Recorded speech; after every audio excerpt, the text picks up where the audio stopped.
नमस्कार. मॅक्स महाराष्ट्रमध्ये आपलं स्वागत आहे. मी आहे किरण सोनावणे. प्रत्येकाच्या काही ना काही श्रद्धा असतात. त्यातनं त्याची अस्तिकता आणि अस्तिकता समोर येत असते.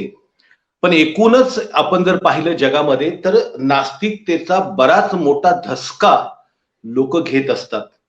नास्तिक म्हटलं की लगेच नाक मुरडणं आलं. त्याला विरोध करणारं नास्तिक म्हणजे कोणतरी एखादा राक्षस, अक्राळ-विक्राळ प्राणी आहे की काय? अशा सुद्धा कल्पना आपल्याला लोकांकडून ऐकायला मिळतात आणि नास्तिकतेचा विषय जरी काढला किंवा मी नास्तिक आहे असं सांगितलं, तरी सुद्धा लोकांच्या भुवया उंचावल्याशिवाय राहत नाहीत.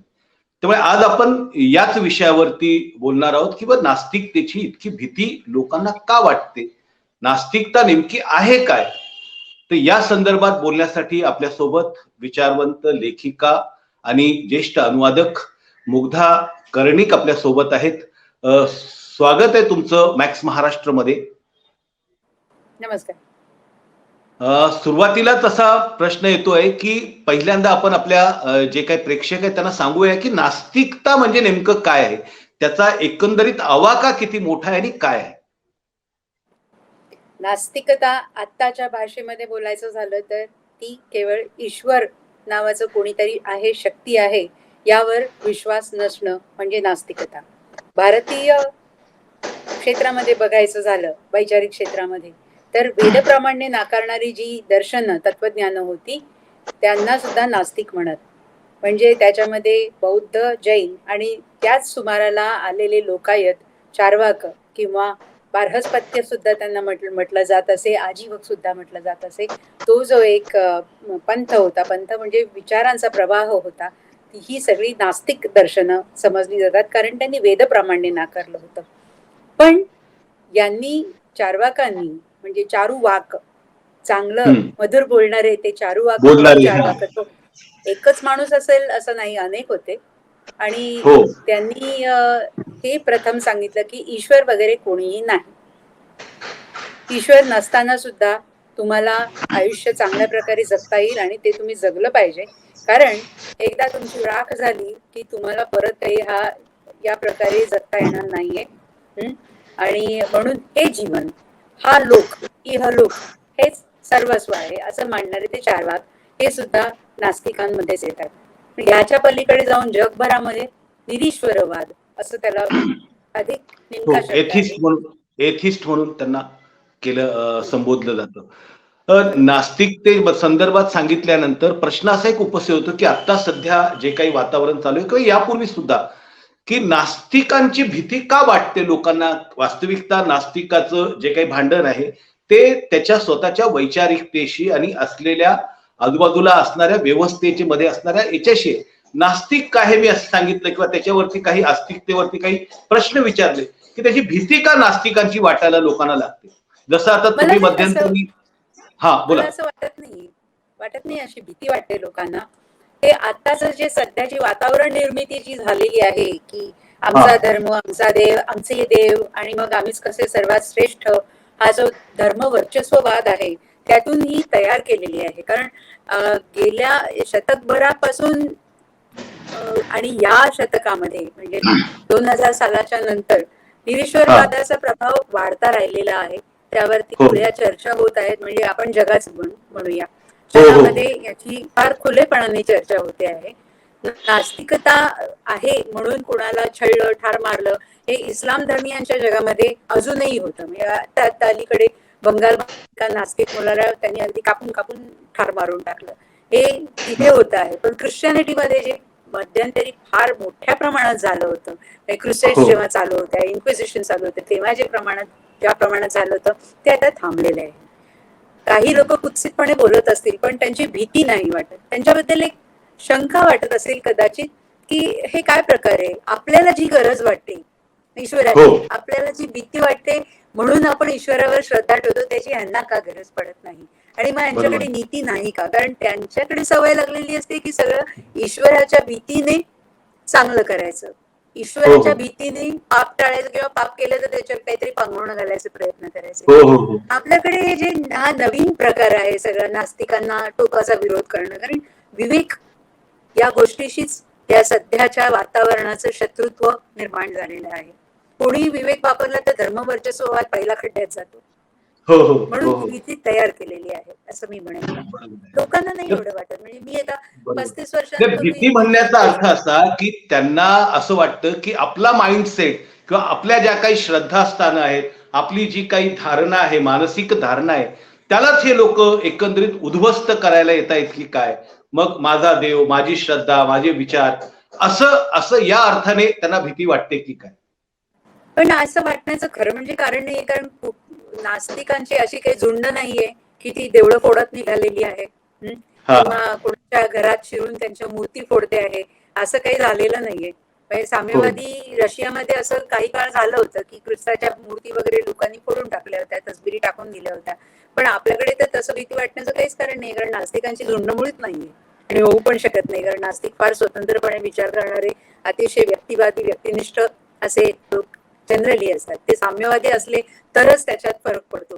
आणि इथे तर अजिबात तसं होत नाही. प्रत्येक जण सुखीने व आपल्याला जे हवंय ते करतोच आहे. त्यामुळे भीती जी आहे ही राजकीय फॅशिस्ट राजकारणामध्ये ही तयार हं. केलेली भीती आहे असंच मी म्हणेन. सामान्य माणसांना नाही वाटत भीती. ते इझमच्या स्वरूपामध्ये जागतिक पातळीवरती म्हणजे नास्तिकतावाद किंवा नास्तिकता जीवनशैली म्हणून अशी समोर येते आहे का आता मोठ्या प्रमाणात? तर त्याचं काय स्टेटस आहे सध्या? सध्या तसं पाहिलं तर युरोपमध्ये नास्तिकता ही बऱ्याच प्रमाणामध्ये पसरली आहे. म्हणजे अनेक ठिकाणी त्यांची ख्रिश्चन चर्चेस ही बंद पडलेली आहेत. त्यांनी आपली चर्चेस आहेत ती सांस्कृतिक कार्यक्रमांकरता, बैठकांकरता, खेळासाठी द्यायला सुरुवात केली, कारण ती ओस पडलेली असतात. हं. अमेरिकेमध्ये दक्षिणेकडे बघाल तर तो प्रभाव खूप वाढता आहे, कारण रिपब्लिकन्स त्यांना त्यांना धर्मवर्चस्ववादाचं खूपच गरज आहे. त्यांचंही गरजच आहे. फॅशिस्ट राजकारणच आहे आणि त्याच्यासाठी या धर्मवर्चस्ववादाची गरज आहे. आणि देव आणि धर्म हे वेगळे वेगळे करता येतच नाही. हे सगळे जे धर्म आहेत ते देवाच्या अस्तित्वाच्या कल्पनेभोवतीच गरगरत असतात. पण ह्या नास्तिकतेमुळे एकूणच जे धर्म चे ठेकेदार आहे किंवा धर्माच्या नावानं एकूणच देश आणि समाजामध्ये कंडिशनिंग जे करतायत, त्यांचे धाबे दणाणले आहे का? कारण की पुण्यामध्ये मध्यंतरी तुम्ही नास्तिक विचार मंचच्या वतीनं एक मेळावा घेण्याचा प्रयत्न केला होता आणि त्याला सुद्धा त्यांनी विरोध केला किंवा उधळून लावू आम्ही अशा पद्धतीचा आणि मग पोलिसांनी तुम्हाला तो ऑनलाईन असं काहीतरी घ्यावा लागलं. नाही, पोलीसच घाबरले. नंतर त्यांनी तो घेतला वाटतं. पण बरं का किरण, मला असं वाटतं की त्यावेळेला तो विरोध फार व्यक्तिगत पातळीवरचा होता. हा. मोदींकडे टीकाकार मुग्धाकर्णिक तिकडे जाणार आहेत म्हणून तो अधिक उफाळून आलेला होता. फारसा नाही तर हा. विरोध झाला नसता असं एक मला वाटतंय त्याच्यामध्ये. कारण नंतरचा जो मेळावा झाला, मी ऑनलाईन भाषण ऑलरेडी दिलेलं असल्यामुळे मी म्हटलं मला आता परत यायची काही गरज नाहीये. तुम्ही आणखीन कोणाला तरी संधी द्या, कोणाला तरी वेगळ्यांना विचार मांडू द्या. आणि ते त्यांचा तो पार पडला होता. त्यामुळे हम्म. हा जो नास्तिकतेचा विरोध आहे ना, तो एक वरपांगी काय म्हणायचं ते कातडं पांघरलं होतं त्यांनी. तसं काही नव्हतं. हा. कारण काय तुम्हाला माहिती असतील अनेक नावं आहेत ती. ते स्वतःला नास्तिक म्हणून घेतात, निरीश्वरवादी म्हणून घेतात. ते ब्राईट्स हा. वगैरे त्या संस्थांमध्ये सुद्धा त्यांची नावं आहेत. पण हो. त्यांना धर्मवर्चस्ववाद मात्र सोडायचा नाही. हा. आमचा देवावर विश्वास नाही, पण आमचा धर्म मात्र श्रेष्ठ आहे असं काहीतरी विरोधाभासात्मक ते बोलत असतात. त्यामुळे ते लोक त्यांच्यातही ते पसरलेले आहेत, नाही असं नाही. हा. तो एक प्रश्न राहिला तो की बाबा एक जीवनशैली म्हणून जगामध्ये नास्तिकतावाद इझम म्हणून किंवा एक जीवनशैली म्हणून पुढे येतो आहे का? ते तो येणारच आहे, येतोच आहे आणि तो हळूहळू पुढे येत राहणार. शेवटी असं आहे ना की माणसाची शारीरिक उत्क्रांती व्हायला हजारो वर्ष गेली आणि आता हो. आपण तसे म्हणजे स्टेबिलाईज झालेलं आहे. जे काही आपली घडण आहे, डीएनएची हम्म. घडण आहे, आपल्या एकंदर शरीर रचनेची घडण आहे, ती बऱ्यापैकी हम्म. स्टेबिलाईज झालेली आहे. आणि आता हा. सुरुवात होणार आहे ती आपल्या वैचारिक उत्क्रांतीची. बरोबर. हळूहळू होईल, सावकाश होईल, काही घाई नाहीये. घाई करून ते होणारही नाही, कारण असं आहे ना की डेव्हलपमेंट, विकास जो आहे, समृद्धीची हम्म. फळं आहेत ती पॉकेट्समध्ये मिळतात. काही ठिकाणी हा. ती अतिशय उत्तम प्रकारे झालेली असते, काही ठिकाणी अजिबात नसते. म्हणजे ते अनेक लोक अजूनही निसर्गाच्या दयेवरती अवलंबून असतात. बरोबर पाऊस आहे. आला तर, अवर्षण झालं तर, या प्रकारची भीती असते. किंवा बरोबर आहे. दुसऱ्या काही नैसर्गिक आपत्तीची भीती असते. बहुतेक वेळा देवाची संकल्पना किंवा नंतर त्याच्यातून पुढे धर्माची संकल्पना ही हा नैसर्गिक आपत्तीशी आपण चांगल्या प्रकारे झुंजू शकत नाही म्हणून झाली होती. कुणाला तरी हा म्हणजे शरण भीती जायला. भीती भीतीपोटी किंवा लालसेपोटी, भीती आणि लालच या त्यामुळे लोभापोटी आणि आता भीतीपोटी. आता जोपर्यंत अशी पॉकेट्स आहेत, असे काही भाग हा आहेत आणि बरेच आहेत, भारतात तर भरपूर आहेत, की जिथे लोक असहाय्य असतात. त्यांना हो ना शिक्षण मिळत, ना पुस्तकं वाचायला मिळत, ना पोटभर अन्न मिळत, ना त्यांची एक वेगळ्या वेगळ्या प्रकारच्या गुलामीतून सुटका होत. त्यांना संपन्नता यायला फार वेळ लागतो. अशा हो परिस्थितीमध्ये ही माणसं परिस्थिती शरण होतात आणि परिस्थिती शरण झाली की ती माणसं देवाला शरण जातात. आणि देव आहे तो ग्रासलेला आहे. इव्हन देवाची हो संकल्पना जरी एक आधार देणारी म्हणून मान्य केली तरी सुद्धा ही देवाची संकल्पना सुद्धा दलालांनी ग्रासलेली आहे. हो अजूनही कितीही लोकांनी प्रयत्न केला, भागवत धर्मातून केला काय, तरी सुद्धा दलाल आहेतच अजून, ते काही जात नाही. बरोबर आहे. कारण शेवटी पोटापाण्याचा प्रश्न आहे. उदरनिर्वाह करणारे लोक आहेत, ते पोटार्थी पोट भरू असे जे दलाल आहेत. त्यामुळे जेव्हा देवाच्या संकल्पनेमध्ये देवशरणतेमध्ये लोक सापडतात हा भीतीपोटी, तेव्हा ह्यांच्याही पकडीत सापडतात. असे वेळ लागतो तुमचा या प्रवास दिवसातून तुमचा काढायला. तुमचा तुमचा स्वतःचा प्रवास नास्तिकतेकडे कसा काय सुरू झाला किंवा कशा पद्धतीने सुरू झाला, का तसा सुरुवातीपासूनच फार तुम्ही? तसा फार लवकर झाला. घरात हा माझे आई वडील आहेत ते अगदी थोडे हलके हलके फुलके आस्तिक होते. म्हणजे रोज हा घरामध्ये तर एक एक बाळकृष्णाची मूर्ती होती. एक कुठल्या म्हणजे माझ्या वडिलांच्या वडिलांचे ते लवकर वारले होते, त्यांनी ठेवलेला एक फोटो बाबांकडे होता आणि त्याचे फक्त ते समोर उभं राहून हात जोडून हा काहीतरी काहीतरी प्रार्थना करायचे. मला जी प्रार्थना शिकवली होती ती अशी, सर्वांना सुखी ठेव, सर्वांना सद्बुद्धी दे वगैरे. पण हा त्या पलीकडे ते काही गेलं नव्हतं. पण खरोखरी सांगते की शाळेच्या पुस्तकांचा चांगल्या प्रकारे जर अभ्यास केला तर त्याचा मनावर परिणाम चांगलाच होतो. कितीही आपण हा पाठ्यपुस्तकांना नावं ठेवली तरी त्यातून काही ना काहीतरी चांगलं मिळतच असतं. आणि आपले मराठीतले अनेक कवी शिवाय हा अनेक विचारवंत यांचे उल्लेख वाचताना मला ते कळत गेलं की हे काहीतरी चुकतंय. आणि एक आमची पद्धत होती की संध्याकाळी फिरायला जायचं. आपल्याच म्हणजे घराच्या जवळच फिरायला जायचं. ते एका देवळात जायचं आणि त्या हा देवळामध्ये एक चक्कर मारायची, प्रदक्षिणा घालायची. त्या प्रदक्षिणेच्या वेळेला मला कळलं आपण किती वेडेपणा करतोय, कशाला डोकं टेकवतोय आपण इथे. ही भिंत आहे, हा इथे सगळेजण डोकं टेकवतात. हे हम्म. नॉनसेन्स. नाही पटलं हे. आणि म्हणजे त्या क्षणी मी देव या कल्पनेला टाकून दिलं. आधीच मला ते ओके म्हणजे थोडंसं जाणवायला लागलं होतं की हे काहीतरी, याच्यात काय अर्थ नाहीये. असं सद्बुद्धी दे म्हणून कोणी सद्बुद्धी देत नाही. सर्वांना सुखी ठेव असं देवाला सांगितल्यामुळे कोणी सुखी राहत नाही. सगळे तर मुळीच सुखी राहत नाही. ज्याच्या घरी जितकी मुलं, ज्याच्या घरी जितकं शिक्षण, ज्याच्या घरी जितकं उत्पन्न, त्या प्रमाणात त्यांचं सुख असतं हे दिसत होतं आणि कळलं. हम्म. मग ते पण मग थांबलंच आत्ता नाही.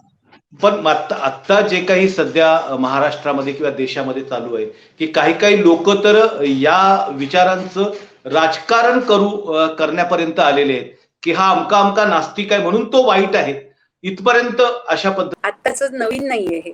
सर्व हा राज्यसत्तांनी धर्मावरती असलेलं लोकांची श्रद्धा, देवावरती असलेला विश्वास किंवा प्रेम याचा राजकीय वापर केलेलाच आहे.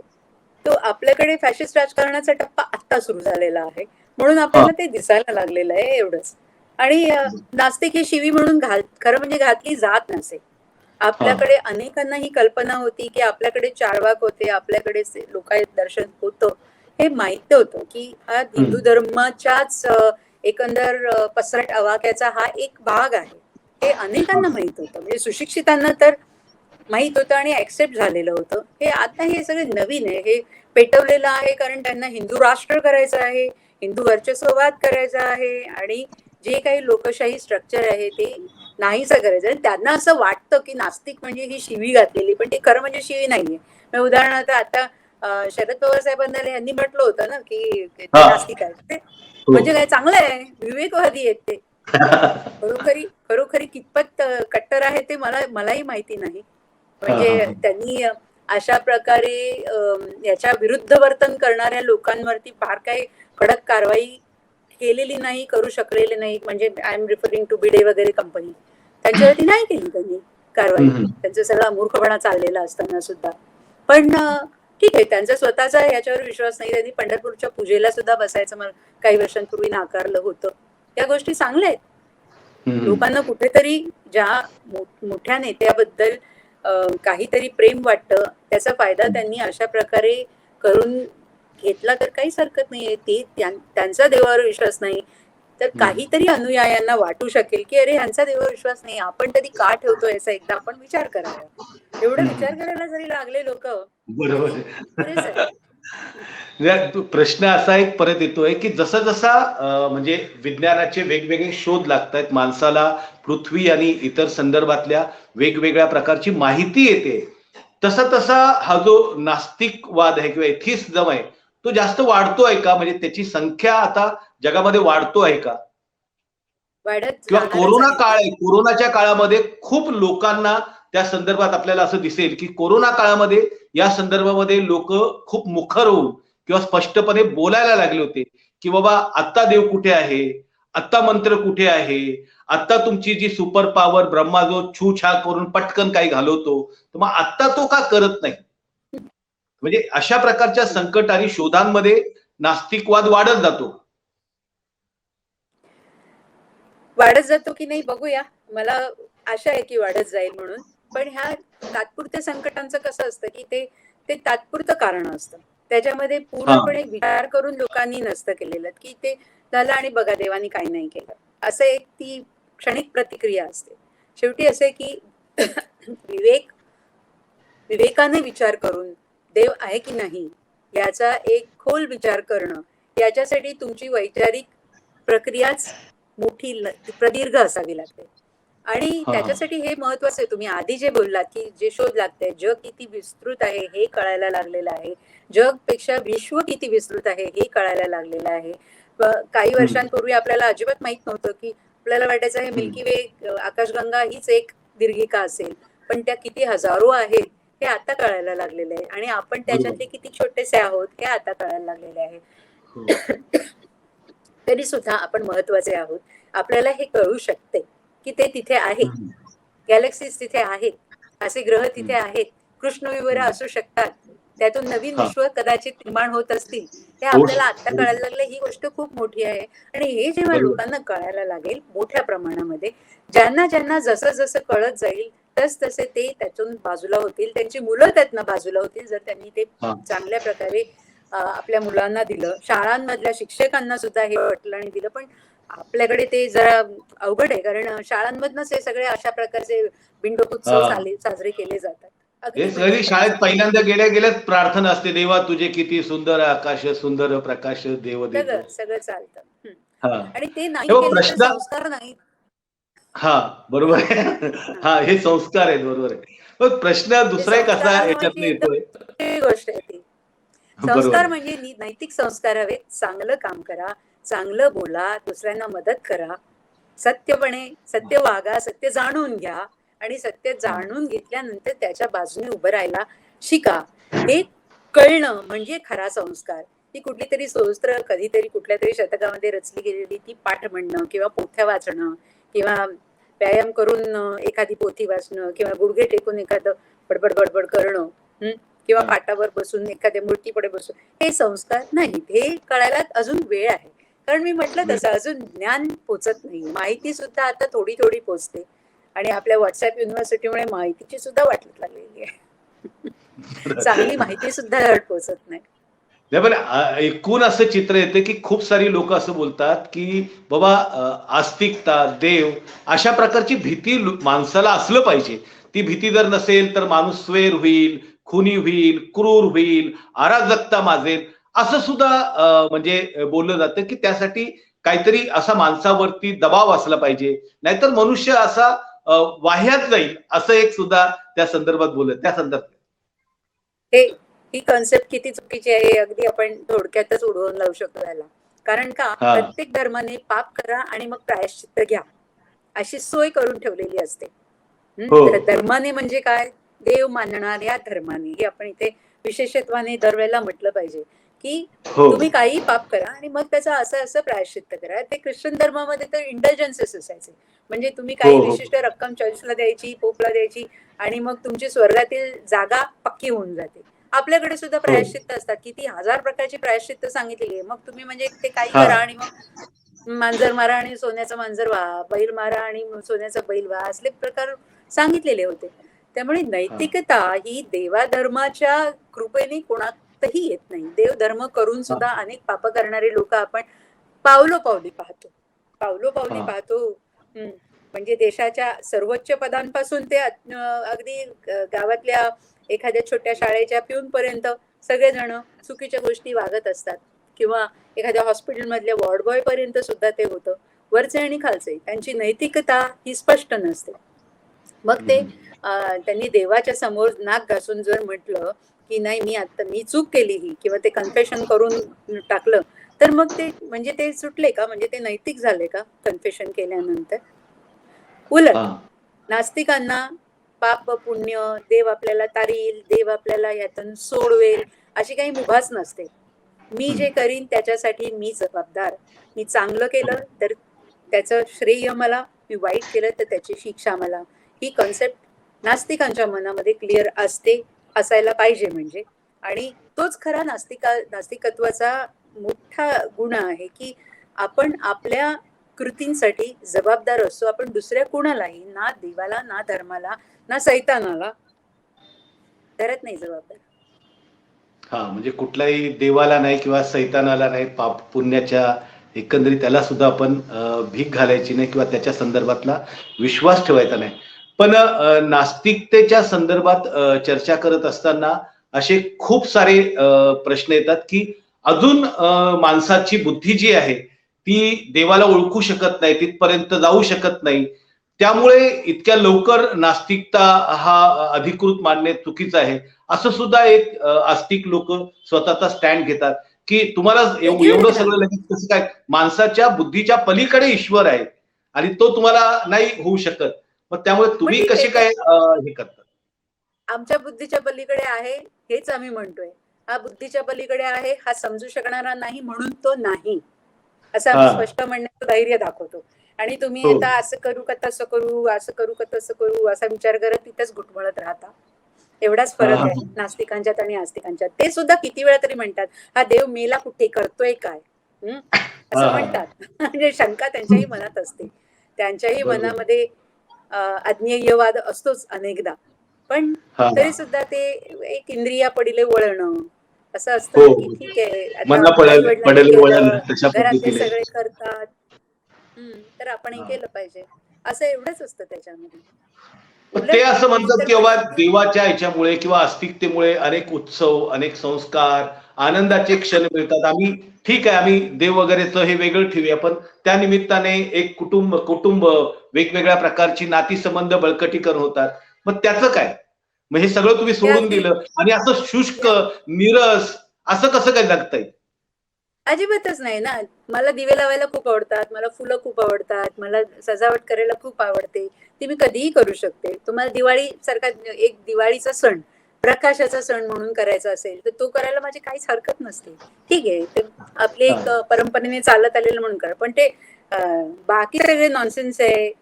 त्या त्या उत्सवांमुळे कितीतरी नुकसान झालेलं आहे. त्याच्यामधून मोठा भ्रष्टाचार होत असतो. कुठलाही हो मोठा गणपती घ्या तुम्ही, कुठलाही मोठा गणपती घ्या. त्याच्यामध्ये काही ना काही भ्रष्टाचार झालेलाच असतो. तुम्हाला आपल्या सिद्धिविनायकाचं माहित असेल. एक उघडं हो छोटंसं हो देऊळ होतं ते. ते आता श्रीमंत झालेलं आहे. त्याच्यावरचे बरोबर आहे. सोन्याचे कळस सडे, त्यातला भ्रष्टाचार सुद्धा तो गणपती थांबवू नाही शकला. म्हणजे बरेच दिवसांनी ते हम्म. लक्षात आलं. मग काय त्या बरोबर. उत्सवांचा तसा काही उपयोग नसतो. म्हणजे तुम्हाला नाचायला, वेडवाकडं अंग करून नाचायला, जोराजोरात म्युझिक लावायला निमित्त पाहिजे म्हणून तुम्हाला सण हे हवे असले, तर ते सणही करा. पण त्याच्यासाठी हम्म. देवावरती विश्वास असण्याचं कारण नाही. मी तर म्हणेन उलट, की या लोकांचा ते म्हणत असलेल्या देवावर सुद्धा विश्वास नसतो. हो त्यांची त्याच्यापाशी खरोखरची निष्ठा अजिबात नसते. तशी असती थोडीशी तरी तर ते व्यवस्थित वागले असते. या सगळ्या हिंदू धर्मवर्चस्ववाद्यांच्या बाबतीत मी म्हणेन, की त्यांना हम्म. जर नैतिकतेची एवढी चाड असती, तर आतापर्यंत जे जे त्यांनी केलं लोकांना जिवंत जाळण्यापासून, ठेचून मारण्यापासून ते तर फार मोठं झालं. पण हो. अपशब्द वापरणं, कुणाचाही अपमान करणं, कुणालाही ट्रोलिंग करणं, या सगळ्या गोष्टी त्यांनी केल्या नसत्या. हे सगळं करून हो. ते शांतपणे झोपू शकतात याला कारण जर त्यांचा देव असेल, तर देव नक्कीच संशयास्पद आहे. त्याला नैतिकतेची बरोबर. काहीच पडलेली नाही. एक एक म्हणजे असं व्हेरी म्हणजे प्रसिद्ध वचन आहे, की जर जर हा. देव असेलच, तर तो खूप इनएफिशियंटही आहे आणि लेझी आहे, आळशी पण आहे. अशा देवाची मला बरोबर. गरज नाही. ओके. नास्तिकतेच्या संदर्भात आणखी एक पुराणात आपण सगळीकडे जर पाहिलं असं, की म्हणजे कुठल्याही धर्मग्रंथात किंवा कुठल्या धर्मात पाहिलं, तर ते आस्तिकांमध्ये भांडणं झालेली आहेत. म्हणजे आस्तिकांनी आस्तिकांचं हे केलेलं आहे. पण मग हं. नास्तिकांचा इतका द्वेष करण्याचं कारण काय आहे? म्हणजे नास्तिकांना नाकारणं किंवा नाही, नाही बाबा त्याच्या संदर्भातली नको तिकडे हे करायला, आपण नको त्या वाटेला जायला. आता आपण आपल्या हिंदू कल्चरमध्ये पाहिलं असेल किंवा बाकी इतर ख्रिश्चन्स असेल, मुस्लिम असेल, तर त्याच्या असणाऱ्या त्या लोकांना त्रास देणारे लोक सुद्धा धर्मसंस्था बघा ना, ते सुद्धा त्याच धर्माची किंवा ते सुद्धा कुठल्या तरी देवालाच मानणारे होते. आणि मग दोष मात्र इकडे नास्तिकांकडे पाहिला जातो. कसं आहे ना, की प्रत्येक जो आस्तिक आहे, तो दुसऱ्या कुठल्यातरी धर्माच्या किंवा पंथाच्या किंवा कुठल्यातरी तमक्या देवाच्या भक्तांच्या दृष्टीने नास्तिक असतो. कारण जो हा. रामकृष्णाला मानतो, तो जीससला मानत नाही किंवा जीससच्या पित्याला मानत नाही. म्हणजे त्याच्या दृष्टीने तो नास्तिक असतो. मुसलमान तर हा. थेटच म्हणतात ना, की इतर धर्माचे सगळे म्हणजे काफिर. ते हो. ते नास्तिकांसारखेच काफिरच ते. कारण त्यांचा हा. अल्लावर विश्वास नाही म्हणजे ते काफिर आहे. रद्दबातल, कॅन्सल. बरोबर आहे. त्यामुळे तुम्ही जे म्हणताय ते आस्तिकांच्यात भांडणं असतात ती असतातच, प्रश्नच नाही. खूपच जास्त हा. असतात हा. म्हणजे. त्यातून बरोबर आहे. रक्तपात सगळ्यात जास्त आस्तिकांच्या आदल्या-मधल्या लढायातूनच झालेली आहे. नास्तिकांच्या हा. कुठे लढाया झाल्या नाहीत किंवा आस्तिक हा. विरुद्ध हा. नास्तिक असंही युद्ध आतापर्यंत झालेलं नाहीये. बरोबर आहे. म्हणजे साम्यवादी तुम्ही धरलात तर ते एक आहे. पण त्याच्यामधले सुद्धा अनेक जण आहेत ते अज्ञेयवादी होते. म्हणजे काय जाऊ दे हे आता हो. हे जोरात आहेत ना, मग यांच्याबरोबर जावं. त्यांचा विश्वास काही त्या ख्रिस्तापासून ढळलेला होता अशातली गोष्ट नाहीये. म्हणजे ज्या ख्रिस्ती देशांमध्ये साम्यवादी क्रांती झाली तिथे. बरोबर आहे. फ्रान्सच्या शेवट. राज्यक्रांतीमध्ये झालं, की तेव्हा बरोबर आहे. नास्तिकतेला एक अधिष्ठान मिळालं. लोकांनी हा. ॲक्सेप्ट केलं. तर त्या आस्तिकांच्या मध्ये जास्त लढाया झालेल्या आहेत. हो. हो. नास्तिक विरुद्ध आस्तिक असा कुठे थेट संघर्ष अजून तरी उभा राहिलेला नाहीये. बरोबर आहे. साम्यवाद वेगळा. त्यांच्यामध्ये नास्तिकता निरीश्वरवाद होता कारण मार्क्सने म्हणून ठेवलं होतं की धर्म ही अफूची गोळी आहे अफूची आणि गोळी आहे. देव तो मानत नव्हता. पण तरी सुद्धा ते विश्वास तसेच शाबूत ठेवून पुन्हा साम्यवादी म्हणवणारे लोक खूप होते त्यांच्यामध्ये. त्यांनी ते बरोबर आहे. लपवून वगैरे नाही, आपल्या ठेवलं होतं भारतात ख्रिस्ती सुद्धा म्हणजे वगैरे. भारतात सुद्धा साम्यवादी लोक जे समजा निरीश्वरवादी म्हणत होते त्यांनी बंगालमध्ये पूजा सुरू केली, काली पूजा सुरू केली. त्याचे मोठे मोठे मंडप त्याचं ग्लोरिफिकेशन हा सुद्धा त्यांनी केलं. हे ते आपल्या समोरचा इतिहास आहे. ते सांस्कृतिक काहीतरी जे आहे त्याला हात नाही लावायचा अशी एक भारतीय हे आहे, बैठक आहे. ते हं. मजा करतात मग आता त्याच्यामध्ये. भारत खरं आणि म्हणजे जगाच्या तो पातळीवरती नास्तिकतेची काय स्टेटस आहे किंवा आता लोक कशा पद्धतीनं काय पाहतायत त्याच्याकडे, की याच्याकडे लोंढा वाढतो आहे किंवा आता नव्यानं लोक भारतात लिहायला लागलेली आहेत, नवी भारतामध्ये बघा पुस्तकं. येतात ते वाचणारे वाचतात, थोडेसे वाचतात, ऐकणारे ऐकतात. एक छोटीशी कम्युनिटी आहे. ती वाढेल तेव्हा वाढेल, आता वाढलेली नाही. आता भारताच्या पुढचा खरा प्रश्न फक्त फॅशिस्ट राजकारण आणि त्याला विरोध हाच आहे. बरोबर आहे. फॅशिस्ट राजकारण हे देव आणि धर्माच्या भोवती फिरतं आणि फिरत ठेवलं जातं. त्यातून अस्मिता भडकवल्या जातात. ही त्यांचं म्हणजे तार्किक प्रवास हाच असतो. तो त्याच्या त्या हा. शेवटापर्यंत जेव्हा जाईल तेव्हा जाईल. पण हा. सध्या ते नास्तिकांना जर शिव्या घातल्या किंवा कुणालाही विरोधकांना शिव्या घातल्या तर तो त्या फॅशिस्ट राजकारणाचा भाग म्हणून आहे. त्याच्यामध्ये मोठी तात्विक बरोबर. चर्चा वगैरे काही त्यांना अभिप्रेत नसते. त्यांना ते एक निमित्त वापरायचं असतं. आपले हो, म्हणजे एक. मुद्दे, हा. आपलं विष पुढे ढकलायला. बरोबर आहे. पण म्हणजे एकूणच जगातील सगळे जे राज्यकर्ते आहेत, कुणी असेल, त्यांना लोक धार्मिक असले पाहिजेत अशा पद्धतीनं खूप सारा कल असतो. त्याच्यासाठी त्याच्या खूप आटापिटा सुरू असतो. सगळ्याच जगाच्या पातळीवर जर आपण पाहिलं तर त्याचं. असते तशी. हा. बोला. कारण बहुसंख्या तशी असते. बहुसंख्य मगाशी त्यांची आहे मी त्यामुळे. म्हटलं ना मगाशीच की बहुसंख्य असतात, हो बहुसंख्य जे असतात त्यांच्यापर्यंत सगळी माहिती दिलेली नसते, त्यामुळे ते विवेक विचारापर्यंत पोहोचू शकत नाहीत. त्यांना जे सोपं हा. आहे, जे उत्सवी आहे ते छान वाटतं, गोड वाटतं, त्यामुळे ते त्याच्यामध्ये गिरमिटत असतात. त्याचा फायदा हो, राजकारणी सहज उचलू शकतात. जिथे बहुसंख्य तिथे राजकारणी. बरोबर आहे. शेवटचा प्रश्न आहे की नास्तिकता ही काय जीवनशैली आहे, तेवढं बोलून आपण ह्या चर्चेला पूर्णविराम देऊया. म्हणजे लोकांना स्पष्टपणे चित्र आलं पाहिजे समोर की नास्तिकता काय जीवनशैली आहे. तुम्ही नास्तिक जीवन जगता, स्वतःला नास्तिक म्हणता, बाहेरून तर काही कळत नाही, नास्तिकता पण ही नेमकं तुमची जीवनशैली काय आहे नास्तिकतेची? अशी काही वेगळी जीवनशैली नसते. माणूस म्हणून चांगल्या प्रकारे जगायचं. माणूस आपण आहोत, आपल्याला बुद्धी आहे, तिचा चांगल्यात चांगला वापर करायचा, भरपूर वापर करायचा. आपल्या ज्ञानाच्या कक्षा सतत सतत वाढवत जायच्या. जी नवीन माहिती येईल, ज्या क्षेत्रामध्ये आपल्याला रस आहे, त्यामध्ये नवीन जे काही आहे ते जाणून घ्यायचं आणि जुनं आहे ते बाजूला टाकायचं. जर जुनं बाजूला टाकण्यासारखं असेल तर ते बाजूला टाकायचं. हे केव्हापासून चाललेलं आहे? चार्वाकापासून चाललेलं आहे भारतामध्ये. हो, फार जुनी परंपरा आहे. म्हणजे रोमन याच्यामध्ये सुद्धा थिओडोरस होता, एपिक्युरियस होता, ते सुद्धा सगळे हेच सांगत होते. आणि त्यांची जीवनशैली काय होती ते काय म्हणत होते, इथलं जीवन चांगल्या प्रकारे जगा. तो हीच जीवनशैली अजूनही आहे नास्तिकांच्यात, की इथलं जीवन चांगल्या प्रकारे जगायचं. आपल्या स्वतःसाठी नीतिमत्ता पाळायची. जर नीतिमत्ता पाळली गेली नाही तर त्याची शिक्षा भोगायला तयारी ठेवायची. मस्त जगायचं, छान खायचं प्यायचं, कलात्मक आनंद घ्यायचा. जिथे ज्यांना मदत करणं शक्य असेल त्यांना मदत करायची.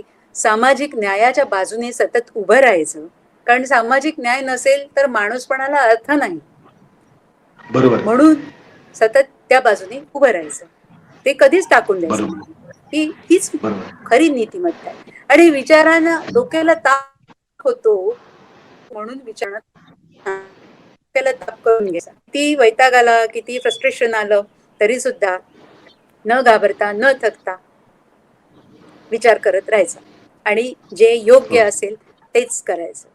धन्यवाद मुग्धाताई, तर तुम्ही मॅक्स महाराष्ट्राच्या सोबत इतक्या महत्वाच्या विषयावरती तुम्ही संवाद साधला. तुम्ही ही सगळी चर्चा ऐकतायत की अनेकदा तुम्ही नास्तिकतेबद्दलच्या चर्चा सोशल मीडियावर असतील, इतर ठिकाणी असतील, तुमच्या मित्रांच्या चर्चेतून असेल, त्यात ह्या चर्चा चालतातच. आणि ह्या चालत असताना वेगवेगळ्या पद्धतीनं तुम्हाला त्या संदर्भात सांगितलं जातं. तर या नेमका या संदर्भातला हा नास्तिकतावाद काय आहे, त्याची कुठेपर्यंतची परंपरा आहे, हे सगळं जाणून घेण्यासाठी आपण मुग्धाताई कर्णिक यांच्याशी संवाद साधला. तुम्ही ही सगळी चर्चा ऐकलेली आहे. तुम्हाला नेमकं काय वाटतं या संदर्भात तुम्ही नक्की कमेंट बॉक्समध्ये लिहा आणि पाहत रहा मॅक्स महाराष्ट्र, आवाज महाराष्ट्राचा. धन्यवाद.